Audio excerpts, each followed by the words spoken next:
Hey there students, welcome back to জ্ঞানবিন্দু। Class 11 second semester পরীক্ষা already start হয়ে গেছে। আর আজকে তোমাদের বাংলা পরীক্ষা ছিল অনেকের।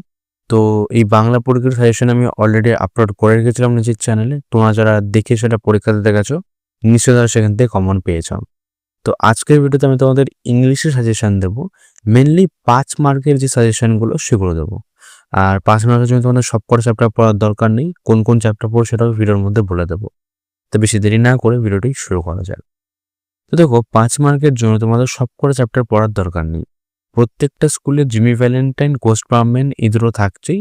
আর কবিতা যেগুলো দুটোই করতে হয়, তার মধ্যে স্টিল আই রাইজ, জাস্ট এই 3টে চ্যাপ্টার আমরা করব। এর বেশি কোনো চ্যাপ্টার আমরা করব না 5 মার্কের জন্য।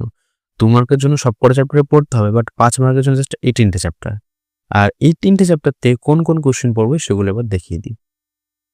তো তোমরা স্ক্রিনের উপর যে পিডিএফ দেখতে পাচ্ছ, যদি এই পিডিএফ এর স্ক্রিনশট মারতে ইচ্ছে হয় তাহলে স্ক্রিনশট মেরে নাও।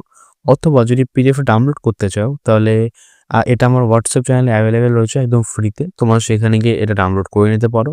সেই হোয়াটসঅ্যাপ চ্যানেলের লিঙ্ক ডিসক্রিপশনে রয়েছে, সেখান থেকে জয়েন হয়ে ডাউনলোড করে নাও। তো এবার বলি কোন কোন কোশ্চেন রয়েছে। তো সবার প্রথম জিমি ভ্যালেন্টাইন।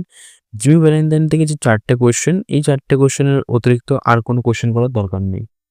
এই 4টে কোশ্চেন এনা।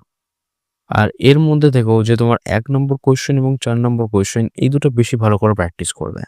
আর একটা জিনিস খেয়াল রাখবে যে ইংলিশের ক্ষেত্রে কোয়েশ্চেন কিন্তু ঘুরিয়ে আসতে পারে।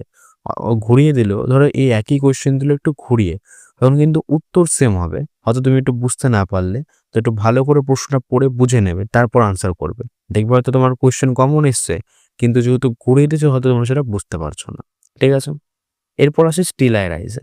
তো স্টিল আই রাইজের একটাই কোর কনসেপ্ট, আর সেখান থেকে একটাই প্রশ্ন আসে, এই একটা প্রশ্ন। এই একটা প্রশ্নকে আনারকমভাবে ঘুরিয়ে দিতে পারে। যদি স্যাসিনেস, হটিনেস, সেক্সিনেস এই যে ওয়ার্ডগুলোতে ঘুরিয়ে দিতে পারে, কিন্তু উত্তর সেম হবে, একই উত্তর হবে। তাই এটা নিয়ে ঘাবড়ানোর কিছু নেই। এই তোমার পরীক্ষায় যাই আসুক না কেন, তুমি এই একটা উত্তর লিখিয়ে দিয়ে আসবে, 5-এ 5 তোমরা পেয়ে যাবে। তো এরপর আসি ঘোষ ব্রাহ্মণে। ঘোষ ব্রাহ্মণ থেকে এই যে 3টে কোয়েশ্চেন, জাস্ট এই 3টে কোয়েশ্চেন প্র্যাকটিস করবে। এর বেশি কোনো কোয়েশ্চেন পড়বে না। এর মধ্যে দেখো যে নেট হার্কিং যে 3 নম্বর কোয়েশ্চেনটা আছে, যে রাখাল রাজা কিভাবে ওই ঘোষ ব্রাহ্মণের প্রবলেমটা সলভ করেছিল, সেই কোয়েশ্চেনটা বেশি মন দিয়ে প্র্যাকটিস করবে। তো আমি তোমাদের এটুকু গ্যারান্টি দিতে পারি যে তোমরা যদি এই সাজেশনটা ভালো করে প্র্যাকটিস করো, তাহলে এক্সট্রা করে আর কোনো সাজেশন তোমাদের প্র্যাকটিস করার দরকার হবে না। তো পিডিএফ এর জন্য ডিসক্রিপশনে হোয়াটসঅ্যাপ লিঙ্ক সেটা ডাউনলোড করে নাও। আর চ্যানেলে নতুন হয়ে থাকলে চ্যানেলটাকে সাবস্ক্রাইব করে ভিডিওটাকে লাইক করতে ভুলো না। সো দেখা হচ্ছে নেক্সট ভিডিওতে। রাধে রাধে।